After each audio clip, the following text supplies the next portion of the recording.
to the Cripple Chronicles podcast. I am Becca and I am your friendly neighbourhood cripple and host.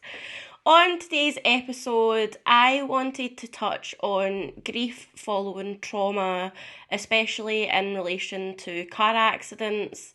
This is another episode that is more going to be research-based than experience-based. There's going to be a little bit of my experiences thrown in there, but having no mental health support through my journey, I'm still figuring out the impact that it has had on my life and how I cope with it all. And I've also went into a lot about how I was feeling in previous episodes, so I don't want to feel like I'm just constantly repeating myself, but we move. Before I get into the main section of this episode, I just wanted to take a little bit of time to touch on some things that I've been struggling with recently. And it's not something that I think I could stretch into an entire episode, but I still think it is very good to talk about. I have really been trying to come to terms with being disabled over the last few years. That looked different for my fused knee and then for amputation. I'm still very much trying to find where I fit into the world and figuring out a lot of stuff. One thing that I've been trying to do is be more gentle with myself and talking about how I'm struggling with being disabled. I can be proud of who I am and what level my physical state is at, but recently, the past couple of weeks, I have been feeling really done in and very much in my feelings that sometimes being disabled just really fucking sucks. I have been in a bit more pain than usual, not intense pain, but just dull, constant pain that I can bear without any medication, but it's getting to a point in my recovery where I'm wondering if I'm needing to up my medication a bit more. This is hard because I've been working on easing myself off of stronger medication, and ideally I don't want to have to take painkillers every day, but I know if I need to take them to be less run down and in less pain, then that's just something that I have to do, but I wish that I didn't. The pains, whether it's intense, dull, phantom pains, nerve pains, it's reminders of the fact that I'm disabled and there is a high likelihood that I'm going to have to deal with pain in some extent for the rest of my life. On top of general aches and pains, I've been having some issues with my prosthetic that I have mentioned in a previous episode. The past few sockets that I've got haven't been fitting properly from the start. They were too big, meaning that I was having to wear more socks to fill out the space. However, with more socks, it means taking me longer and using more energy to put my leg on and adjust so that it's comfortable. Then after about half an hour to an hour, sometimes instantly, I get the pinching at the top of my thigh that feels like somebody's biting me. So to stop this from happening, I had some leather put on the inside of my socket, but it still didn't quite fill it out enough. So I wear 2 thick socks so that I don't get the pinching / biting feeling. But when I move about, I can feel all of the extra space inside of the socket. And sometimes it sounds like I'm farting because all of the air is just being pushed out of it when I put my weight through it fully. I had an appointment where they took a scan of my prosthetic leg because the shape is right, but they just need to really shrink it down and make it tighter. But that process means it is a 4 to 6 week wait for the smaller socket, meaning that I just need to try and persevere with the prosthetic that I have at the moment. It really fucks with my motivation because I have less motivation and determination to put my leg on if it takes 5 minutes to put the socks on and then I have to adjust everything just for it to end up hurting me. I really want to be able to progress with my prosthetic, but my issues with the socket mean that I'm not able to do that. I was waiting to hear about progressing to the free moving knee of my prosthetic. However, I can't progress when I'm having socket issues, which I was in agreement with the prosthetics lady, as I can understand that if I can't properly load my weight through the prosthetic because of the socket issues, then that is going to throw off my balance. I am so logical, and I know that these things take time, that I would rather I was doing things in the safest way possible than rushing and hurting myself or setting myself back. But it is so frustrating. I really struggle with being grateful for where I am, but still being angry and sad that things take so much time and so much patience. I have used so much of it already in the past few years with the frame and hoping that my bones were healing. And it feels like right now things really are starting to feel like they're slotting into place. But there's just so much waiting and fucking about and aches and pains, and it takes a massive toll. I have so many things that I want to be able to do and an idea of what my goal for my physical state is. It takes putting the work in, but to be able to put the work in, I need a leg that doesn't hurt me constantly, or need a new socket every 6 to 8 weeks, which then takes 4 to 6 weeks to be made. I just feel like I'm stuck in this like revolving door, and any time I try to step out, I'm just put back to where I was a few months ago.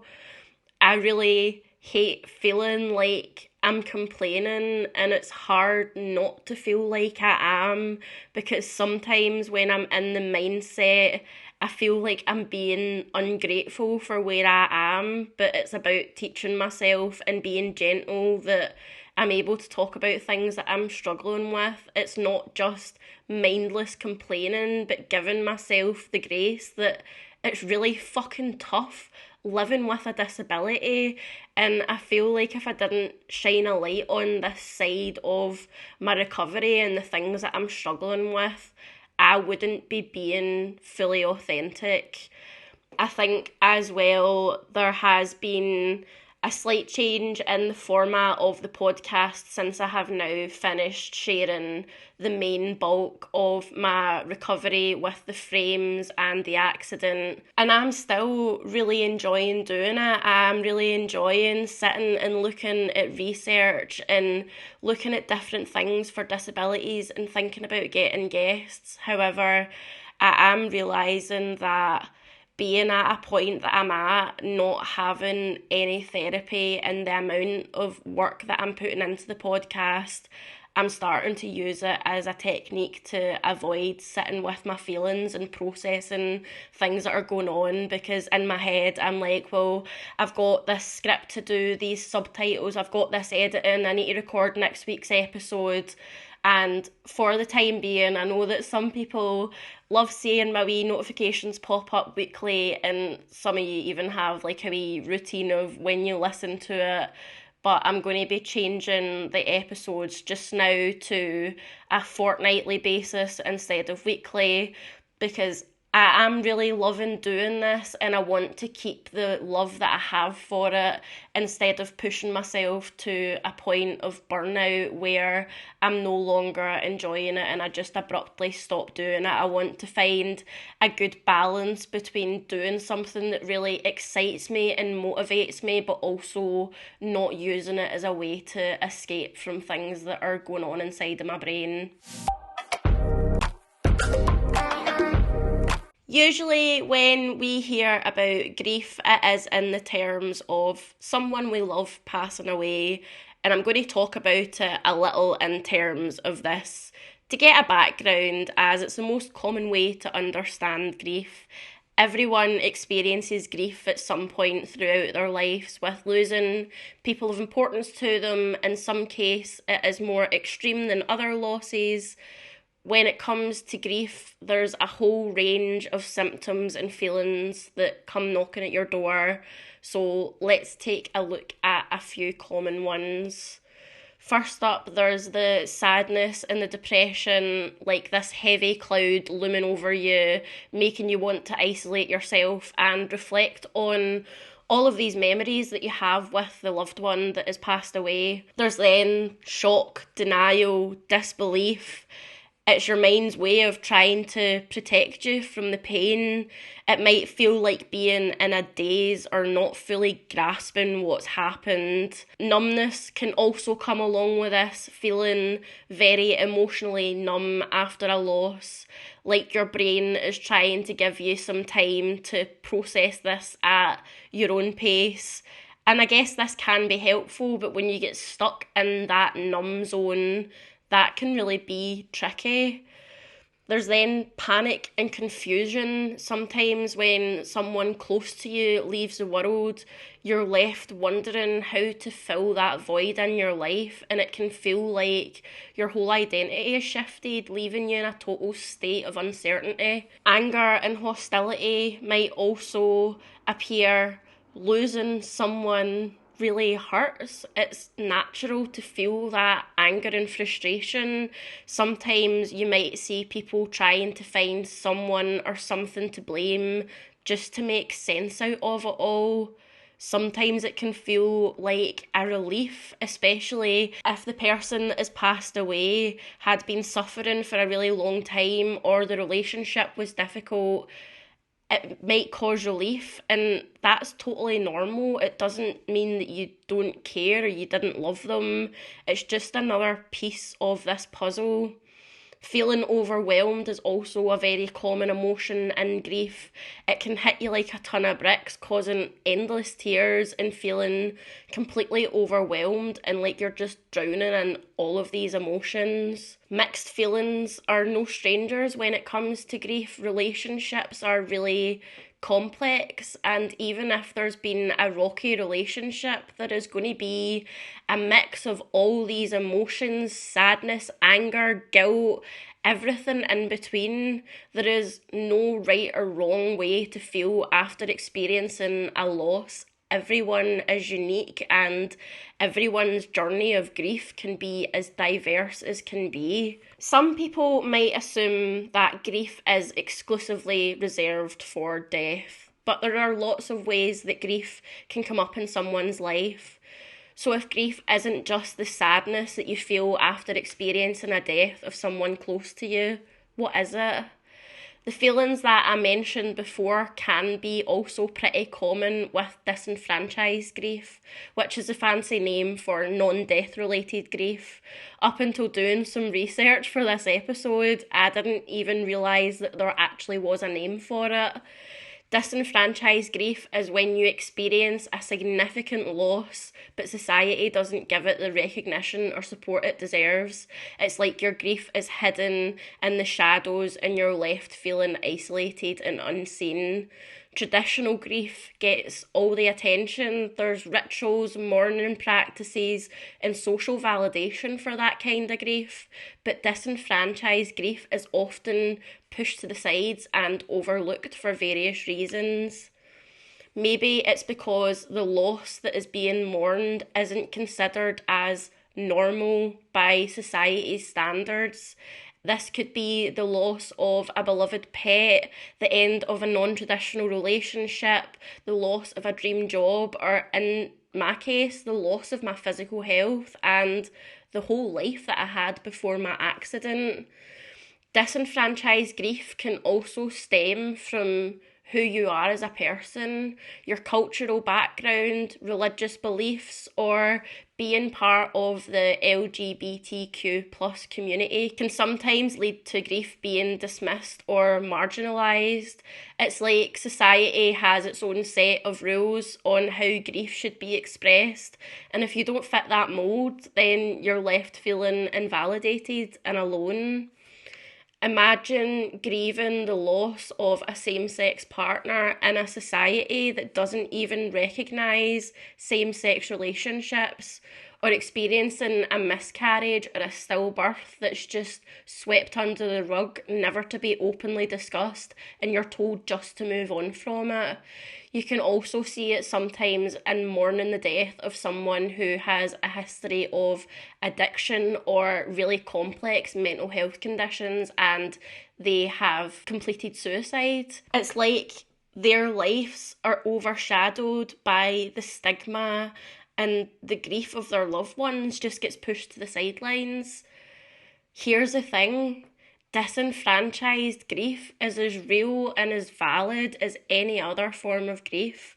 It can have a profound impact on your emotional well-being, and that's why it's really important to recognise and validate it. There needs to be spaces for open dialogue where we can talk about these hidden losses and listen to each other with empathy and understanding. By acknowledging the diverse ways in which people experience and express their grief, we can support people who are facing disenfranchised grief and help them better to navigate in their mourning process. Through my whole journey and even now, my grief has been constantly dismissed. I have been told on multiple occasions that what I was feeling was physical health related and not mental health related, that I've not had enough trauma to be given trauma therapy. One of the first ways of coping with grief is naming the things that you've lost. And when I think about it, that can end up being quite a long list. The most obvious thing that I had lost was my physical state.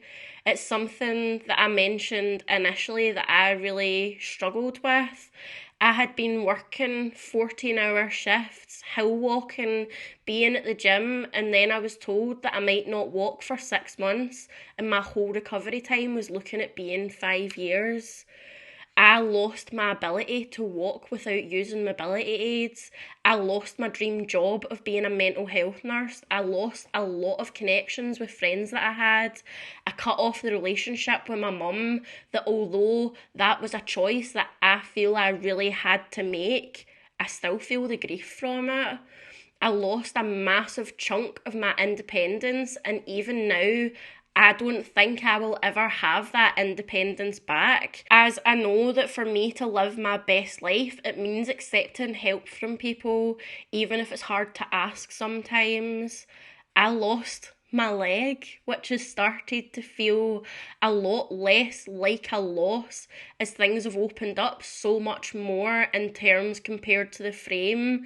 But looking back at life before the accident, that is a massive loss.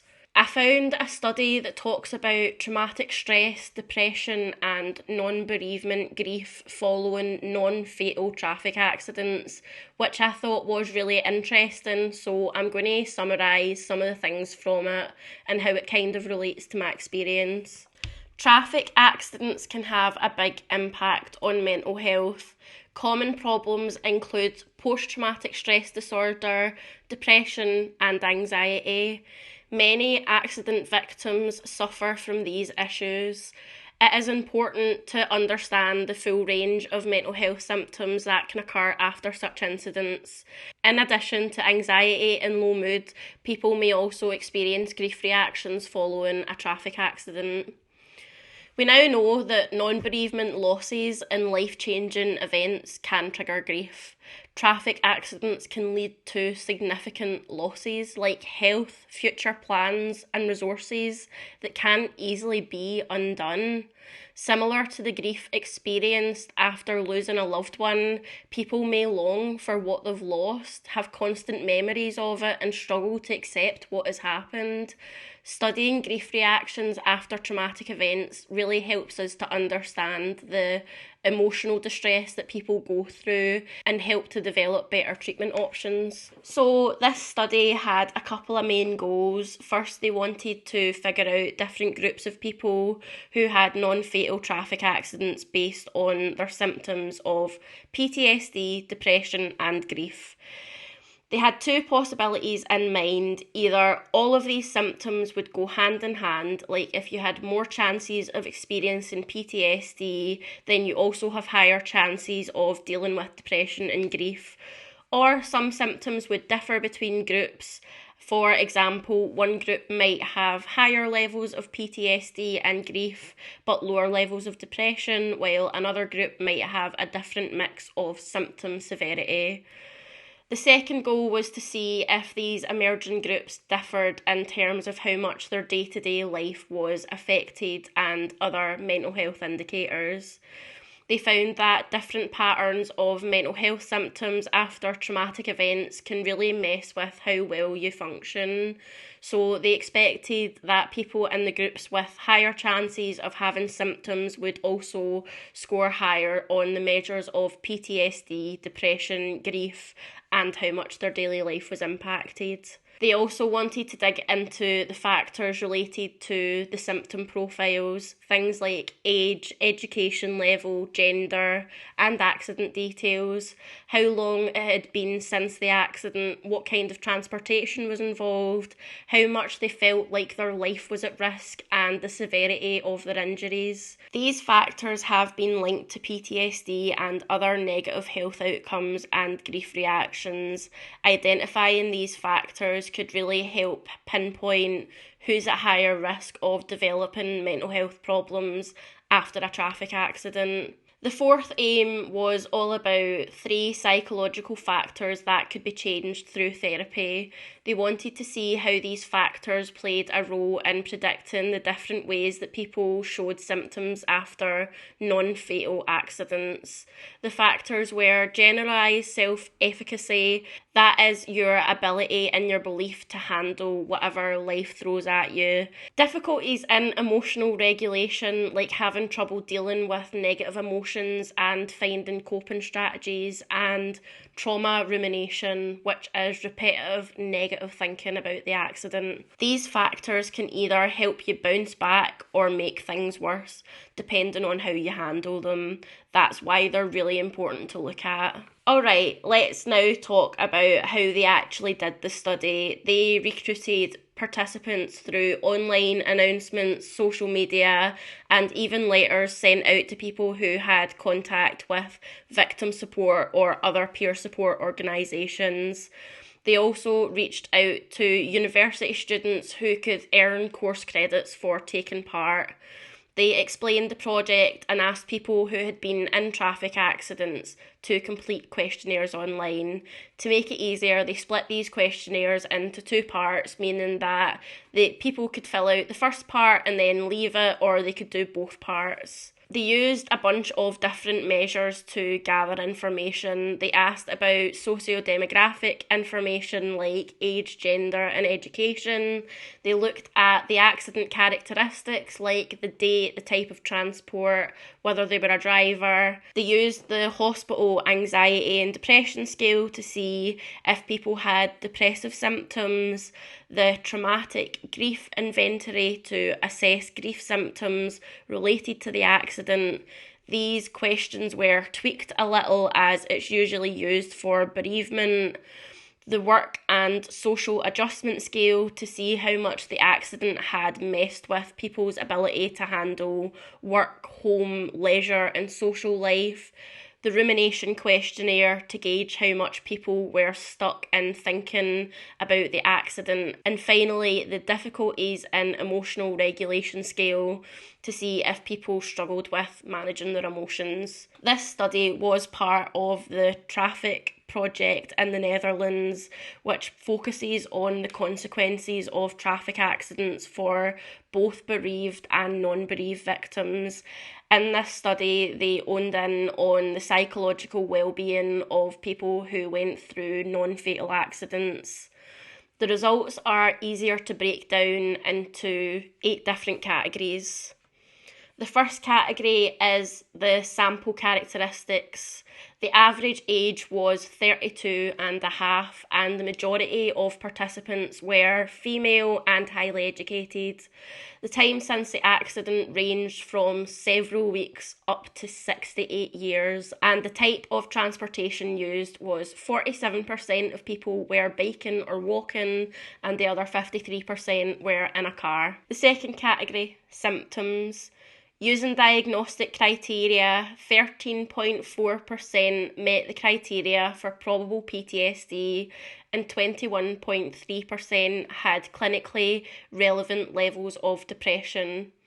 3 factors, PTSD, depression and grief, were identified through confirmatory factor analysis. The third category is latent classes. I'm going to give a little bit of a description of what this is because I had to look it up and I want this to be as easily understandable as possible. A latent class refers to a group or category that is not directly observed but is concluded based on patterns of responses or symptoms. It represents a distinct subgroup within a larger population that shares similar characteristics or experiences. In the context of this study, latent classes were used to identify different levels of symptom severity among individuals affected by car accidents. Latent classes were used to identify different levels of symptom severity among individuals affected by non-fatal car accidents. 3 classes of symptom severity were identified. The no symptom class, which was 59.1% of people, the moderate PTSD and grief class, which was 23.1%, and the severe symptom class, which was 17.6%. The fourth category was the difference between latent classes. These results are kind of what I would have expected. They were differentiated by 6 PTSD symptoms, which were low in class A, which had no symptoms, and these increased throughout the moderate to severe classes. Blaming self and others, which is also a PTSD symptom, was scored higher in the moderate and severe classes compared to the class with no symptoms. Depression and grief symptoms also followed the same pattern of results. The fifth category is functional impairment. Those with more severe symptoms were more functionally impaired. However, even individuals in the moderate PTSD and grief class who did not meet the threshold for a full-blown disorder experienced significant distress and impairment. Number 6 is probable PTSD and depression. The class with more severe symptoms had the highest percentage for meeting the criteria for probable PTSD with 55%, and there was a massive 94.8% for depression. The 7th category was socio-demographic and accident variables. Age, education, and the time since the accident varied across classes. The perceived threat to life and physical injury increased the likelihood of being in the moderate or severe classes. And lastly, psychological variables. The self-efficacy scored lower in the severe classes compared to the other 2, meaning that they didn't have as much of a belief to deal with the things that were happening. The more severe class also had higher difficulties in emotional regulation. However, when it comes to rumination, that varied throughout the classes of severity. However, it followed a similar pattern of being more severe the more you move up the classes. When it comes to the discussion in this research, it says that they believe they are the first study that is to consider grief reactions connected with potentially traumatic events that do not include the death of a loved one. There are some really interesting findings to point out. Being a driver involved in the accident increased the chances of membership in the severe symptom class, potentially due to feeling guilt and self-blame associated with being the person that was driving. Greater perceived threat to life and physical injury really distinguish the moderate and severe symptom classes from those with no symptoms, indicating that their relevance in understanding intermediate and more severe symptom patterns. It is important to note that there were several limitations of this study, including the cross-sectional design, self-selected sample, and potential heterogeneity. When referring to heterogeneity within the category of traffic accidents, it means that traffic accidents can vary in terms of severity, circumstances, consequences, and other factors. The diversity needs to be acknowledged and considered when interpreting the outcomes of studies related to traffic accidents. The findings should be cautiously interpreted, and it says that further research really is needed to validate and generalise the identified subgroups in larger samples and different contexts. I think from doing the reading on this and talking about it, it feels really wild to me that this kind of thing isn't researched as much. That I would be in a class of someone who has severe symptoms of PTSD, depression, and grief from the accident and everything that has happened afterwards, and there just isn't the support for it. I have already mentioned before that I would love to be in a position where I could be a mental health nurse working with Lazarov frames. But other than that, I have thought about trying to go into counselling because it is so disheartening being knocked back and constantly invalidated by a health service that's meant to be there to help us. I wish I had the money it takes to go through the process of becoming a counsellor and be in a position where I could provide affordable mental health support for those that are falling through the cracks and dealing with PTSD, grief, depression, or just struggling to live in the world that we are currently having to live in. But I can also recognise that at the stage that I'm at, I'm not in a place mentally myself to be able to pour that energy out into other people. I really need to get my own mental health in check before I'm in that position to help other people. Being 8 months in this time, waiting for support with no kind of idea or indication of how long the waiting list is, and with that intense fear that because I am very aware and educated on my mental health that I'm not going to be taken seriously or dismissed, it is terrifying. I was actually really struggling a few days ago, and it got to the point where I ended up phoning the crisis team, which is something that I really don't like doing because I know that I'm told that they're there to help me. However, the only experiences I have had with the crisis team is telling me to go get some fresh air, go for a bath, journal, meditate. I'm doing all of those things. Like, I'm trying to get out of the house, I'm journaling, I'm eating 2 meals a day, I'm spending time with my friends, I'm talking to people, and none of the weight seems to be lifting off of me. I'm trying to do self-care and all of the pressure just still feels like it's building. However, I spoke to somebody who didn't actually give me any of that condescending shit, and they seemed to really actually want to listen to me, and they had said that they would see if somebody from the team would be able to offer me some support in the interim, or there were some counselling services in the area that they might be able to refer me to whilst I wait to come to the top of the psychology waiting list. And as much as it felt like a relief to hear that, it really upset and angered me that I had to get to a point where I was at crisis and I was saying, I have absolutely no idea what to do in this situation or how I move forward from here. I am at breaking point. I want to hurt myself. I don't want to be here for you to say, actually, there are other things that we could have been doing in the last 7 months to support you.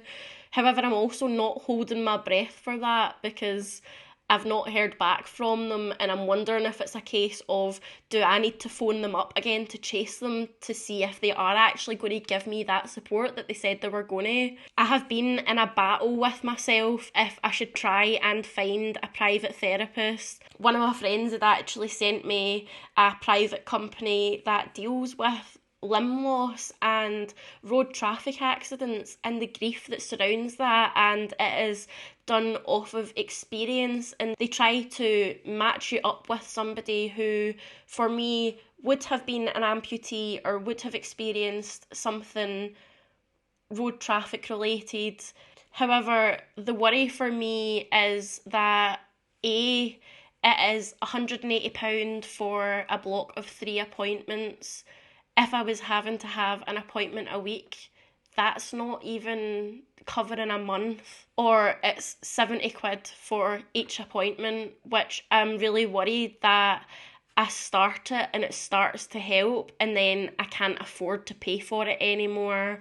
Or also, the other thing is the way that I dealt with a lot of things that happened after the accident. Those coping mechanisms also came from a place of trauma.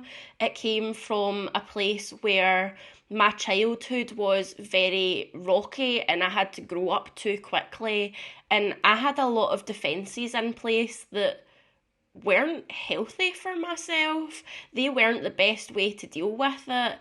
And there's all of that other stuff previously that if I go specifically to somebody that deals with limb loss, I'm probably going to get taken off the NHS waiting list, which means I'll need to go back onto it to help deal with all of the stuff from childhood, which was the issue that I had had already, where they had said at Westmark that they could give me psychological input from them to help with the amputation. However, I couldn't get support from them and also be on the waiting list for general mental health support. So I had to pick, do I want to deal with the thing that is bothering me right now at the moment, or do I want to potentially wait up to 12 months so that I have a chance to get a hold on everything and find out what the fuck is going on with me. I don't have a formal diagnosis other than depression and anxiety when I was like 14,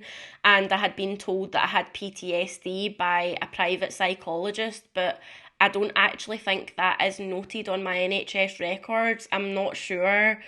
Knowing what is going on with me would just be such a good base level to actually know where to go, because not actually having a diagnosis or an idea means that if I was to go and actually try and find a private therapist, how am I meant to find somebody that has the skill set, because I don't know what is going on with me? Before I round up today's episode, I wanted to give some information that is given on the Royal College of Psychiatrists website relating to grief following a traumatic accident. I would like to mirror the same disclaimer that is on their website, which is, if you are someone or someone else that is really struggling with grief, please reach out to a medical professional, and this is not in any way an alternative to specific advice given by medical professionals. So here are some things that you should try doing after experiencing a traumatic event. Give yourself time. It can take time to recover from a traumatic event. It might take a while for you to accept what's happened and learn to live with it. Try not to put pressure on yourself to feel better straight away. Talk about the event. After a traumatic event, you might want to avoid things that remind you of it and avoid talking about what happened. However, research shows that talking about the event and your feelings can help you feel more resilient. Avoiding memories and feelings has been shown to make people feel worse. Speak to others that have experienced the same thing as you. It might help for you to speak to other people who have experienced a same or similar traumatic event to you. However, people recover and react to the same events in different ways. Try not to compare your own recovery to someone else's. Avoid spending lots of time alone. Being around other people has been shown to make you feel less likely to experience poor mental health after experiencing a traumatic event. While this might not be possible if you live alone, you might want to see if you can move in with family or a close friend after a traumatic event has happened. If this isn't possible, try to spend time around the people that are closest to you or stay in contact with them over the phone or video calls. Stick to your routine. Try to keep your routine to the way you had it before the traumatic event as much as you can, even if that feels difficult. After the event, you might feel your eating and exercise habits change and that it's hard to sleep. Try eating and exercising regularly and getting enough sleep, although it might be hard. Consider seeking professional advice. Some people can find it really helpful to speak to their GP if they're struggling. Generally, it's not helpful to seek professional mental health support in the first month after a traumatic event unless your GP recommends this because your symptoms are so severe. Notice how you're feeling.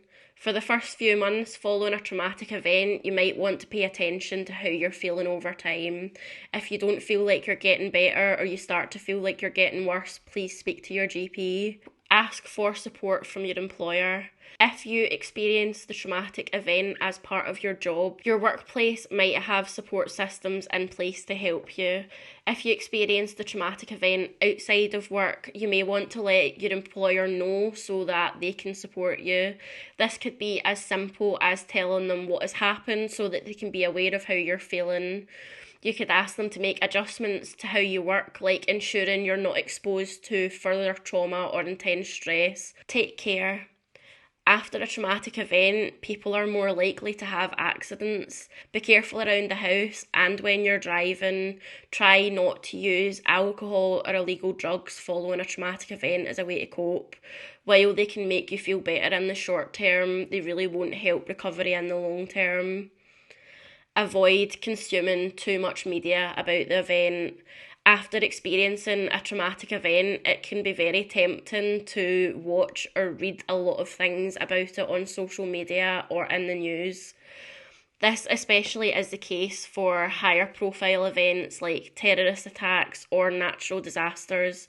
However, it really is best to avoid watching, listening to, or reading a lot of media related to the event, especially if when you do so, it causes you distress. These are the following things that people can do to help support someone who has been through something traumatic. Be there. Offer to spend time with them. If they don't want to see you, it can help to let them know that you're still there if they change their mind. While you should avoid nagging them, it may be helpful to nudge them to accept your support. Listen. Try not to pressure them into sharing if they don't want to. If they do want to talk, try to listen and not interrupt or share your own experiences. Ask general questions. If you do ask questions, try to make them general and non-judgmental. For example, you might want to ask, have you spoken to anyone else about this? Or can I help you to find extra support? Offer practical help. They may find it more of a struggle to look after themselves and keep to a daily routine. Offer some help such as cleaning or preparing a meal, but I also think it's really important to understand that people might feel a lot of guilt surrounding this and they might be a bit apprehensive to letting you help them do things, because I know I very much was at the beginning. Here are some very important things that you should try to avoid. Telling them how they feel. Even if you have experienced something similar, people experience situations very differently and it can be unhelpful to make comparisons. Telling them that they're lucky to be alive. People who have experienced traumatic events often won't feel lucky.